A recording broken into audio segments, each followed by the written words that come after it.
안녕하세요. 탐색의 시간 태양초입니다. 오늘은 감정의 발견이라는 책을 소개해 드릴게요. 이 책은 저희 같은 직장인, 특히 이제 리더가 되는 사람, 그리고 부모가 되었거나 될 계획이 있는 분들에게도 참 도움이 되고 필요한 책일 것 같습니다. 이 책의 내용을 세 줄로 요약하면요. 우선, 감성지능은 중요하다. 감성지능은 본인의 감정을 정교하고 세밀하게 포착해서 표현해내는 능력을 말하며 훈련을 통해서 그 원인 그리고 대처 방안까지 알 수 있다. 뛰어난 감성지능을 지니고 있으면 가족 간의 관계는 물론이고 회사 내에서의 관계가 더 매끄럽고 풍부해질 수 있다. 라고 말씀드릴 수 있을 것 같아요. 그럼 이 책에서 중요한 부분, 인상적이었던 부분을 몇 가지 함께 공유해 보겠습니다. 먼저 77페이지와 78페이지에 나와 있는 내용입니다. 의사결정을 할 때는 두 종류의 감정이 작용한다. 본질적인 감정과 부수적인 감정이다. 본질적 감정은 행동에 의해서 직접 유발된다. 부수적인 감정은 현재 상황과는 무관하다.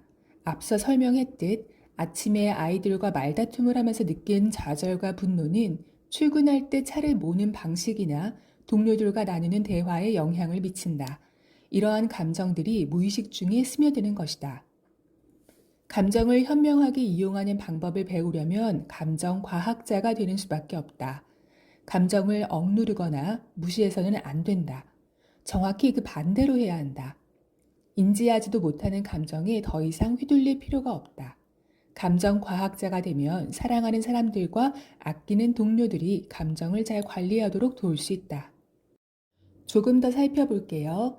아무리 힘든 감정이라도 그 정체를 파악하고 표현하며 이를 제어할 수 있다면 긍정적이고 만족스럽게 살아갈 수 있다는 것이다.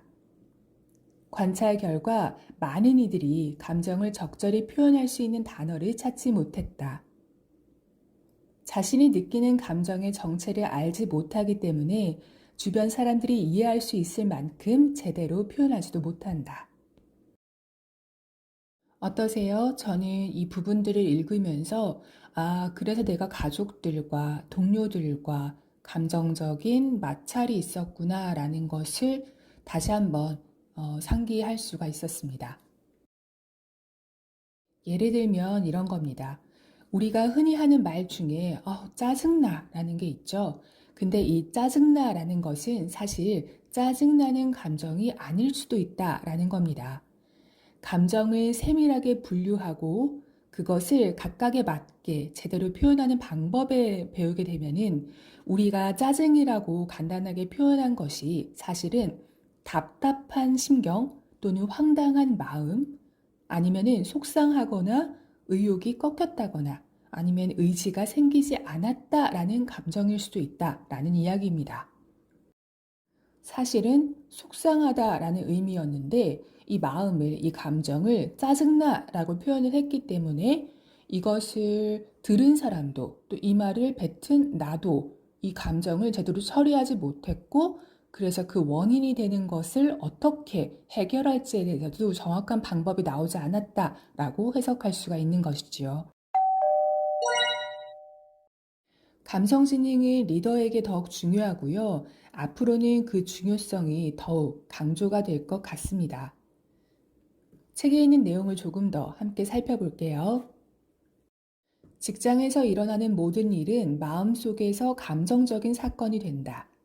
얼굴을 마주칠 때의 분위기, 사무실에서의 자리의 위치, 엘리베이터에서 인사를 건네는 태도 등을 통해서 상대가 나에게 품은 감정이 드러난다. 이에 따라 상대방에 대한 나의 감정이 결정된다. 사무적인이라는 말은 굉장히 부적절한 표현이다. 회사는 일을 하는 곳이니 당연하다는 허울을 덮어 씌우지만 회사 일은 전혀 사무적이지 않다. 내가 기업에 감성지능 훈련 프로그램을 제공하는 오지 라이프 랩을 공동 창립한 이유가 바로 그것이다.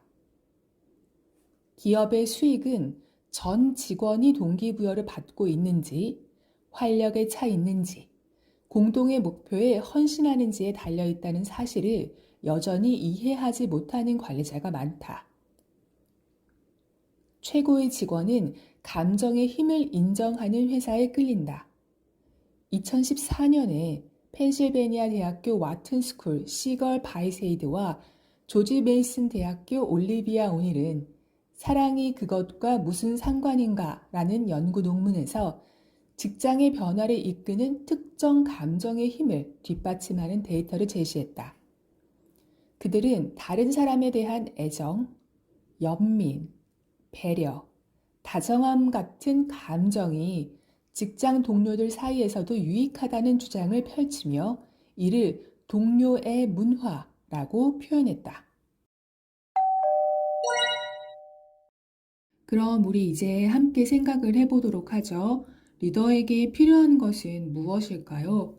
기본적으로는 능력이 필요할 거예요. 그러면 능력이 훌륭하신 분들을 모아놓게 되면 어떨까요? 그들 중에서는 그 뛰어난 능력을 가지고 높은 집중력으로 절대적으로 많은 시간을 투입하신 분이 아무래도 도드라지겠죠. 일론 머스크도 그렇게 말했잖아요. 본인은 주당 120시간 이상씩 업무에 투입하는 것이 자기 일상이라고 말이에요. 그렇다면 능력도 있고 시간과 노력도 투입하시는 분들 사이에서 거기서는 또 어떨까요? 어떤 강점이 더 필요할까요? 저는 감성 지능이 높은 분이 그들 사이에서 우위에 설 거라고 생각합니다. 사실 리더라는 것은 그와 함께하는 팀이 있어야지만 존재하는 거잖아요. 그리고 좋은 리더, 훌륭한 리더라는 것은 자기 팀원들의 역량을 최대한으로 끌어올려서 최고의 성과를 내는 사람이고요. 따라서 리더가 본인의 마음 상태를 잘 알아차리고 팀원들의 마음 상태도 잘 헤아리고 또 이것을 정확하고 보드랍게 표현해내는 능력을 얼마나 갖췄느냐에 따라서 그 리더에 대한 평가는 갈릴 수밖에 없다고 저는 생각합니다.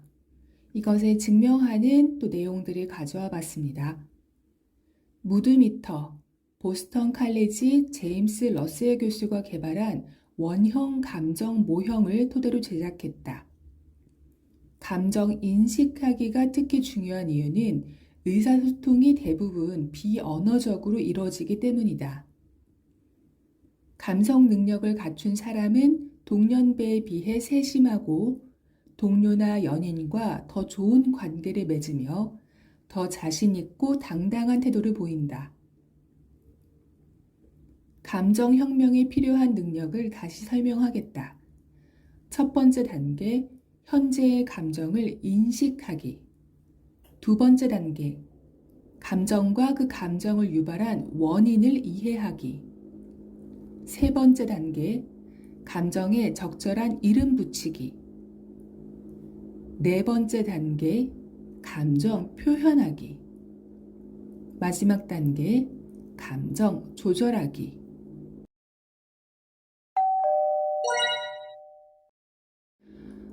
감정의 발견 소개해드렸는데 어떠신가요? 이 책을 한번 읽고 좋은 리더가 되기 위한, 좋은 가족 구성원이 되기 위해 본인의 감정 능력을 진단하고 어떻게 하면 이것을 멋지게 끌어올릴 수 있을지 한번 알아보고 싶지 않으신가요? 꼭 한번 읽어보시기를 추천드립니다. 오늘 이야기가 조금이나마 도움이 되었다면 구독과 좋아요를 부탁드릴게요. 소중한 시간을 함께 해주셔서 감사합니다. 탐색의 시간 태양초였습니다.